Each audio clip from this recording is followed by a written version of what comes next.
Hey, Tiffany here, and I am coming to you with another movie review. Now, I just saw Black Phone 2, and I had been wanting to see this film, especially since I actually just recently saw the first Black Phone movie. I did not see it when it first came out.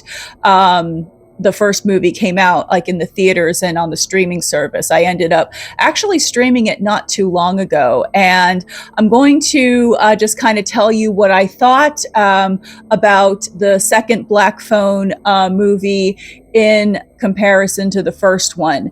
Now, the two movies just have completely different feels to them. Like they just have two completely different vibes.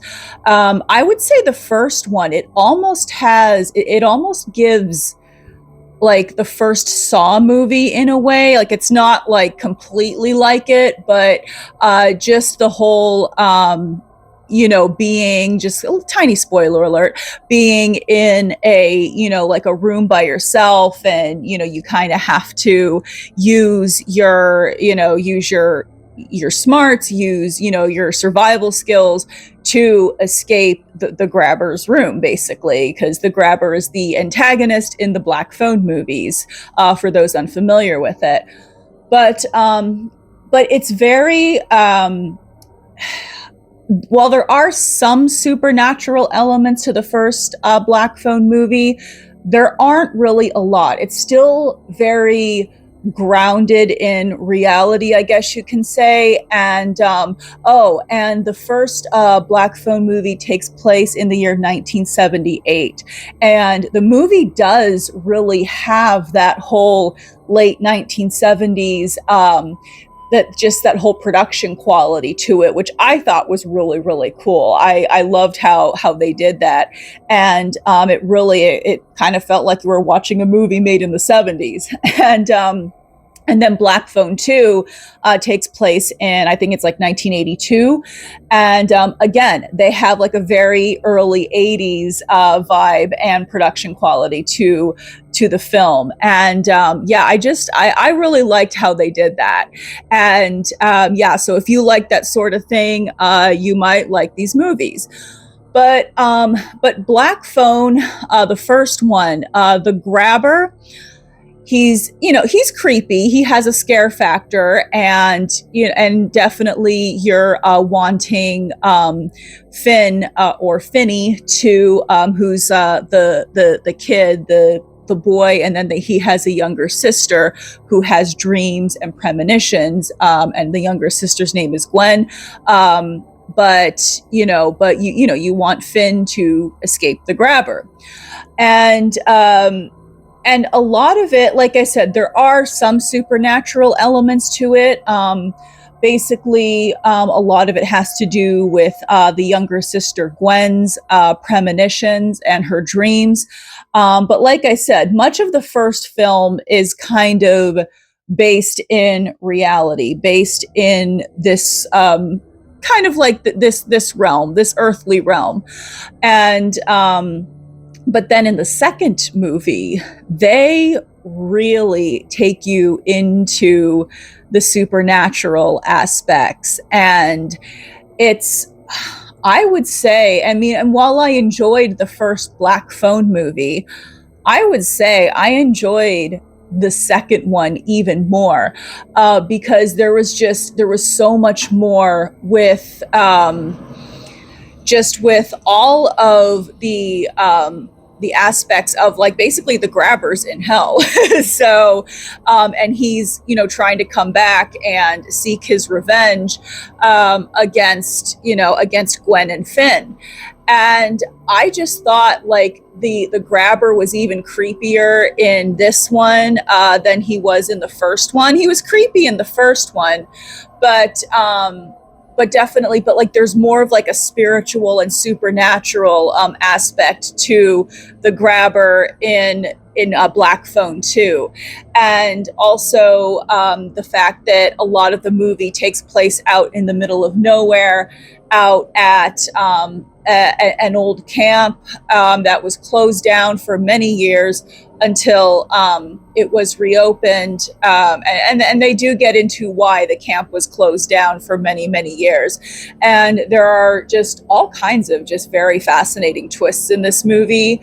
And yeah, and like I said, the grabber is just, he's even creepier in this one, I think, than he was in the first one. Especially, I mean, I know the preview showed him ice skating and Ethan Hawke as the grabber. Ethan Hawke did an amazing job as the grabber, and everybody in the cast, I thought, did a very good job in their roles. Finn and Gwen, they're back for this one, and you get more into the backstory of their mother and what exactly happened to her, and how, you know, why their father was the way that he was in the first movie. You do get, I did like that. I like that you got more of a backstory in that, and you got to see Gwen really come forward and just really grow and just be this very strong character. And you also got to see, you get to see how Finn is affected by the events of the first film, and like not in a very positive way, but the thing about this film, and what I like about a lot of horror movies, is that it is about people pretty much being forced to face their shadows, forced to face their fears, and really confront that. And in the end, just coming out of that just stronger and more able to handle what life throws at them. And and that's why it does kind of annoy me when people demonize horror movies, or all horror movies, I should say, because there are some that are a little bit I'm not really into the idea, but I do think that there are a lot of horror movies out there that do have a very positive message to them. And at the end of the day, a lot of the themes of these movies are just coming out and facing your fears, facing any traumas, facing shadows, and really going within and really just facing those parts of yourself that you might have kept hidden away. And they do kind of demonstrate this a bit with this couple that also runs the camp in Black Phone 2. They're very like, oh, everything's evil and blah blah blah, and because it's a Christian camp and everything. But then they are forced to face what is, and they're forced to just really kind of confront the grabber, and that things really aren't what they seem. And that's one thing about horror movies, not just Black Phone 2, but also horror movies in general. And the first Black Phone also did that too, because Finn had to, use his own strength to get out of the grasp of the grabber. And he had to confront that and really, and just came out of that, stronger than he was at the beginning of the first Black Phone movie.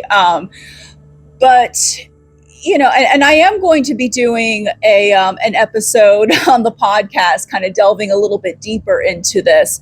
But I really enjoyed Black Phone 2. I know it's also on streaming services as well. I like to see stuff in the theaters though, if I can. But I know it's also on streaming services. It's also still in theaters too, if you want to have the movie theater experience. But I do recommend going to see Black Phone 2. If you haven't seen the first Black Phone yet, I do recommend watching that first, because you might be a little confused, like going into Black Phone 2 if you haven't seen the first Black Phone movie. So do that first. You can watch the first Black Phone film on any streaming service, I believe.